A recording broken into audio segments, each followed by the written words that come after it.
Arrancamos este análisis a fondo, de una situación que está, bueno, dando mucho que hablar. John Arias llega a la Premier League, al Wolverhampton, con esa etiqueta de estrella sudamericana, ¿no? Después de rechazar, ojo, una oferta millonaria de Arabia Saudita. Todo por el sueño inglés. Pero, la realidad parece otra. El inicio, duro. 0 goles, 0 asistencias en sus primeros partidos de liga. Y claro, las críticas ya están ahí. La pregunta que flota en el aire es, ¿estamos viendo un fichaje que simplemente no cuaja? ¿O es, digamos, la consecuencia lógica de un equipo que tampoco anda bien? Es una encrucijada interesante, sí, porque tenemos un jugador con un historial, la verdad, brillante, pero se enfrenta a la realidad de, bueno, una de las ligas más exigentes del mundo. Y dentro de un equipo que no empezó la temporada de la mejor manera. Hay muchas capas aquí para analizar. Tenemos los datos del fichaje, su rendimiento anterior, las estadísticas de ahora, las reacciones. Exacto. Y esa es la misión hoy aquí, en Radio Debate Sport. Desglosar esa complejidad, entender las expectativas, que eran enormes, que había con su llegada, y contrastarlas con la realidad. La fría realidad de sus primeras apariciones, las críticas que ha recibido y, por supuesto, el contexto general del Wolverhampton. Queremos ofrecer una mirada completa.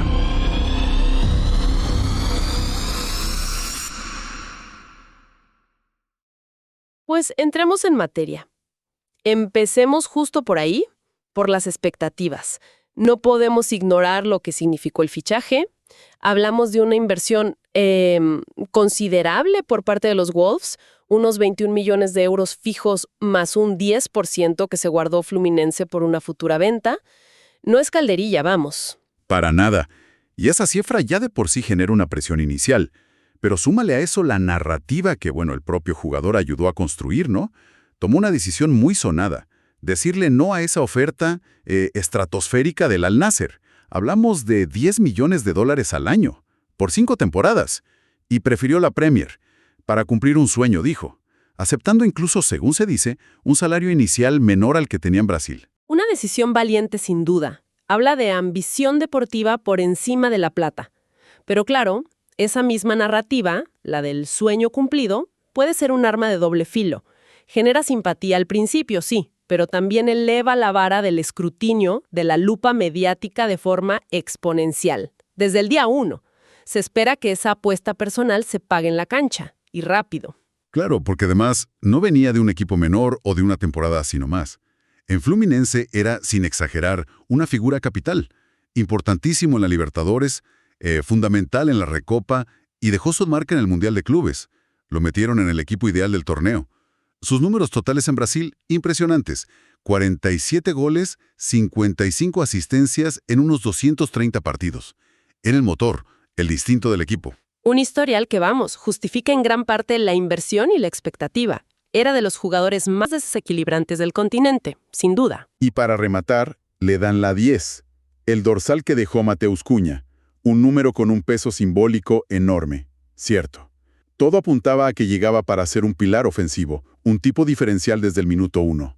Entonces, con ese currículum, esa inversión y esa declaración de intenciones rechazando millones, ¿no era totalmente lógico esperar un impacto mucho más rápido? Más decisivo. Para mí, la expectativa de que rindiera ya estaba más que justificada. Mediano plazo, y otra, muy distinta, es asumir una adaptación instantánea. Un impacto inmediato al máximo nivel. El salto del fútbol brasileño a la Premier League es, de los más complejos que hay. Hablamos de una diferencia brutal en ritmo, en intensidad física, en exigencia táctica, la presión constante en los 90 minutos. Esperar que cualquier jugador, por muy talentoso que sea, replique su mejor versión sudamericana así, de forma automática en Inglaterra, es quizás obviar un poco la dificultad de esa adaptación. Entiendo el punto de la adaptación, siempre está ahí. Pero hablamos de la élite, ¿no? De un fichaje de más de 20 millones. ¿Cuánto proceso se puede permitir un club como el Wolverhampton, sobre todo si no está en su mejor momento? Y eso nos lleva directo al otro lado de la moneda. Las críticas y los datos. Los fríos datos de su rendimiento inicial. Exacto. Porque las críticas no han sido pocas y han venido de voces con peso. Por ejemplo, las de Andy Thompson, una leyenda del club, alguien que conoce Molyneux como la palma de su mano. Sus palabras fueron bastante directas, ¿eh? Dijo, esperaba un poco más de él hasta ahora. Lo notó un poco disperso. Incluso llegó a decir que lo veía un poco indiferente y pidió que necesita involucrarse más, que tiene que ofrecernos más. Son comentarios que, bueno, pesan, viniendo de él. Son palabras que reflejan una percepción, sí, una sensación desde fuera. La palabra indiferente es particularmente dura. Esa es la que más me llama la atención para analizarla después. Y esa percepción se ha visto en algunos medios. Volaviv, por ejemplo, titulaba que Arias empieza a generar dudas. Infobae recogía el pésimo momento y la preocupación que esto podría generar incluso para la selección colombiana. O sea, la narrativa negativa se armó rápido. Es que el ciclo mediático hoy en día es implacable con los inicios que no son perfectos, sobre todo en fichajes de este calibre. Pero es que si vamos a los números objetivos, la cosa no mejora, ¿eh? En sus primeros 4 partidos de Premier League sumó apenas 161 minutos. El balance ofensivo es clarísimo. 0 goles, 0 asistencias. Su calificación promedio, según plataformas como SofaScore, era baja, un 6.35. Y lo más preocupante para un jugador de su perfil, apenas 3 remates totales, solo 1 a puerta. Su expected goals, o goles esperados, Sí, que básicamente mide la calidad de las chances de gol que tuvo o no, basándose en la distancia, el ángulo, el tipo de remate. exacto, gracias por aclarar, pues su XG era mínimo, apenas 0.21. Esto sugiere que no solo no marcó, sino que tampoco estuvo cerca. No generó situaciones claras de gol. Son cifras muy pobres para un atacante por el que se pagó tanto. Esos números ofensivos son innegables, sí. Preocupan, no hay duda. Reflejan una falta de producción tangible en el último tercio, que es donde se espera que él marque la diferencia. Y hay otro detalle, la sustitución temprana contra el Bournemouth. Salió en el minuto 56. Eso, inevitablemente, se lee como una señal de que no estaba teniendo el impacto esperado o que el técnico no estaba contento. Así que tenemos números ofensivos bajísimos, críticas de una figura histórica, eco en la prensa, la percepción de un inicio decepcionante y hasta de cierta apatía parece bastante sólida. Bueno, aquí es donde yo creo que el análisis tiene que ir un poco más allá, ¿sabes? Evitar quedarse en la superficie. Porque esa percepción de apatía o indiferencia, la verdad, choca bastante con otros datos que a menudo se pasan por alto. ¿Cómo explicamos, por ejemplo, que según algunas fuentes de estadísticas avanzadas, John Arias se situara en esas primeras jornadas entre los 5 jugadores con más tacleadas exitosas de toda la Premier League? Tacleadas. Pero a ver, se le fichó para desequilibrar arriba, para dar el último pase, para hacer goles, no para ser un especialista defensivo. Precisamente. Ahí está la desconexión clave, entre la expectativa y la realidad de su rol actual. Se le sigue juzgando con la plantilla de lo que hacía en Fluminense, el creador libre, el faro ofensivo, mientras que las circunstancias actuales del Wolverhampton le han exigido, o le están exigiendo, un papel muy diferente, mucho más sacrificado, con un desgaste defensivo enorme. ¿Estás diciendo que está jugando fuera de posición? ¿O que el sistema lo perjudica? No necesariamente fuera de posición, en el sentido estricto, pero sí con unas responsabilidades muy distintas a las que potenciaban sus virtudes en Brasil. Mira el partido contra el West Ham, por ejemplo. Las crónicas de ese día lo describían como un auténtico caballo de batalla. Buscaba el arco rival cuando podía, sí, pero su mapa de calor mostraba una presencia constante en campo propio, ayudando al lateral, presionando a la salida rival, incluso cometiendo faltas tácticas. Eso no es indiferencia, ¿eh? Eso es compromiso con la tarea colectiva, aunque sea menos vistosa y no se ve en goles o asistencias. Entonces, ¿la culpa es del entrenador por pedirle eso? ¿O del jugador por no poder hacer las dos cosas, defender y atacar con impacto? Yo no hablaría de culpa, sino de contexto y de una adaptación forzosa. La crítica de indiferencia me parece injusta porque ignora deliberadamente este esfuerzo defensivo, que es medible, se ve. Su rol ha cambiado temporalmente por la necesidad del equipo de ser más sólido atrás. Wolverhampton estaba recibiendo goles, perdiendo partidos, recordemos el 0-4 contra el City, y en esa situación, todos, especialmente los de banda, tienen que arremangarse. Está trabajando y mucho, aunque ese trabajo no sea el que se esperaba o el que sale en los resúmenes. Juzgarlo solo por las estadísticas ofensivas en este momento es como mínimo simplista. De acuerdo. Aceptemos ese contexto del equipo como un factor importante, ¿sí? Y también hay que reconocer que tiene apoyos. El entrenador, Víctor Pereira, ha salido públicamente a respaldarlo. Dijo que fue un fichaje que él pidió, que confía en él, que hay que tenerle paciencia. Incluso mencionó lo del idioma como algo a superar con calma. Además, tiene compatriotas ahí, Gerson Mosquera, al que Arias describió como una bendición por su ayuda, y ahora también André, su excompañero en Fluminense. Ese respaldo del entrenador es absolutamente clave. Que Pereira, quien apostó por él, salga a defenderlo públicamente le da un colchón de confianza interna. Es indispensable. No parece ser un jugador que esté siendo cuestionado por el cuerpo técnico, y eso es fundamental para cualquier adaptación. Le da margen para trabajar sin la presión añadida de sentirse sentenciado por su jefe. Sí, el apoyo interno es clave, pero la presión externa sigue ahí y crece. La afición, como siempre, dividida. En foros y redes lees a gente pidiendo paciencia, sí, pero también a muchos muy impacientes, que recuerdan los 21 millones a cada rato. Y no olvidemos la perspectiva de los hinchas brasileños, sobre todo los de Fluminense. Muchos sienten que su club lo regaló, que merecía más plata, y siguen su carrera con lupa. Eso añade otra capa de escrutinio. Una presión multifacética, sin duda alguna. Y luego está el hervidero de las redes sociales, que amplifica todo. Todo este apoyo interno está muy bien, pero el fútbol de élite vive de resultados, tangibles. La pregunta es inevitable. ¿Cuánto tiempo puede durar la paciencia? ¿Cuánto crédito le queda? La presión de la grada, la local y la de Brasil, y el ruido digital son termómetros muy reales de la situación. Precisamente por esa presión externa tan fuerte, el respaldo interno del técnico y de los compañeros es oro puro. Y también hay que valorar la actitud que proyecta el propio Arias, ¿eh? En sus declaraciones se muestra tranquilo, seguro de su decisión, recordando que su carrera siempre ha sido de remarla, de ganarse el puesto a pulso, como él dice. No se le ve arrogante, sino más bien humilde, con ética de trabajo. Pero la ética de trabajo sola no gana partidos, ni justifica un fichaje millonario si no se traduce en rendimiento diferencial. Cierto, pero es la base necesaria para darle la vuelta a la situación. Y volviendo a la adaptación, no es solo un tema cultural o de idioma, es profundamente táctico y físico.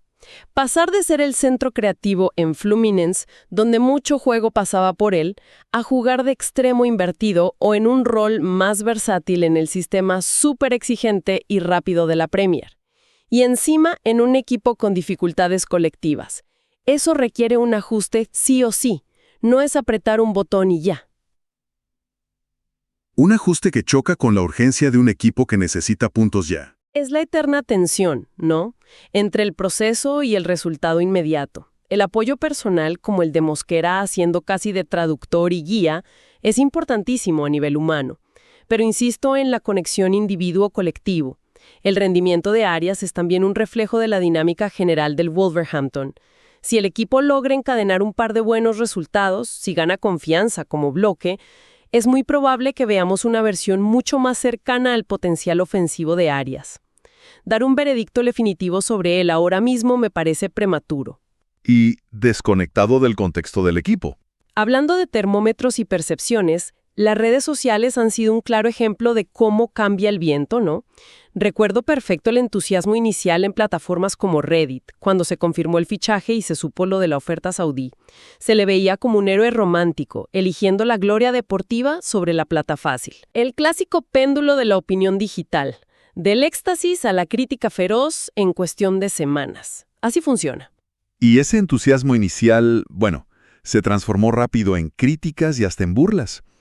Han circulado clips y titulares bastante duros en YouTube, del estilo suplente en el peor equipo de la Premier o un verdadero desperdicio de dinero. Pueden ser exagerados, viscerales sí, pero reflejan una corriente de opinión real, una frustración genuina de un sector de la afición que había puesto muchas esperanzas e inversión emocional en él. Aunque a veces sean superficiales, esas reacciones capturan la impaciencia y la decepción que existe. No se pueden ignorar así nomás. Nadie niega que existan esas críticas en el mundo digital. Son muy visibles. Pero también es justo decir que la opinión no es uniforme. Si uno busca, también encuentra comentarios y discusiones de aficionados pidiendo calma, recordando precisamente el proceso de adaptación, el contexto del equipo. El problema del ecosistema digital es su tendencia al análisis instantáneo y a menudo superficial. Se basa en instantáneas, un mal partido, una sustitución, una estadística negativa aislada. Y de ahí se saca un veredicto, rotundo. Pero es el pulso de la calle, o bueno, de la calle digital. Refleja un sentir popular, nos guste más o menos cómo se expresa. Es un pulso, sí, pero a menudo es un pulso febril, reactivo, poco dado a la reflexión profunda. Por eso es tan necesario contrastar esa inmediatez, a veces polarizante, con un análisis más tranquilo, más contextualizado, que intente ir más allá del titular fácil o del clip viral. No deberíamos basar un juicio serio sobre la adaptación de un jugador o sobre su valor a largo plazo en la histeria o la impaciencia que domine un hashtag en un momento dado. Se necesita perspectiva. Bien, creo que hemos puesto todas las cartas sobre la mesa aquí en Radio Debate Sport. Por un lado, tenemos unos números ofensivos iniciales que, siendo honestos, no justifican ni la inversión ni las expectativas, que eran altísimas. Y a eso se suman críticas importantes de voces respetadas del club y de una parte de la afición digital. Y por el otro lado, emerge un contexto que no se puede obviar. Un equipo que atraviesa un momento muy complicado. Un proceso de adaptación real, complejo, físico, táctico, cultural, a una liga súper demandante. Un esfuerzo defensivo que se puede medir y que contradice la idea de indiferencia. Y el respaldo público, crucial, de su entrenador. La tensión entre esas dos narrativas es evidente. Y la gran pregunta que queda flotando es, ¿tiene John Arias la fortaleza mental, además del talento futbolístico que nadie le niega, para sobreponerse a este arranque complicado? ¿Para darle la vuelta a las críticas y demostrar por qué Wolverhampton apostó tan fuerte por él? ¿O la presión combinada de la Premier, las expectativas y estas críticas tempranas terminarán por opacar su potencial? O quizá, y este es el pensamiento final que quiero dejar sobre la mesa, quizá la pregunta debería ser un poco más amplia, más reflexiva. ¿No estaremos exigiéndoles demasiado, y sobre todo demasiado rápido, a los talentos que cruzan el Atlántico desde Sudamérica para adaptarse a la maquinaria implacable del fútbol europeo? ¿No estaremos olvidando, en nuestra ansiedad por resultados ya, que son seres humanos, enfrentándose a un entorno competitivo, cultural, vital completamente nuevo, y que eso inevitablemente requiere tiempo, requiere comprensión? Un punto muy interesante para la reflexión, sin duda. Y ahora queremos trasladar la pregunta a quienes nos escuchan, después de haber explorado estos distintos ángulos y argumentos aquí en Radio Debate Sport. ¿Con cuál de estas posturas generales se identifican más? ¿Y por qué motivo? ¿Consideran que la exigencia sobre Arias debe ser máxima desde ya? ¿Que hay que apretarle las tuercas? ¿O creen que necesita más tiempo, más partidos, más paciencia para asentarse y mostrar su verdadero nivel en este nuevo contexto? Nos interesa mucho conocer sus opiniones. Déjenos sus comentarios. Compartan este análisis si les ha parecido útil o interesante. Y no se pierdan nuestra próxima exploración a fondo de los temas más calientes del deporte. Esto fue Radio Debate Sport. Hasta la próxima.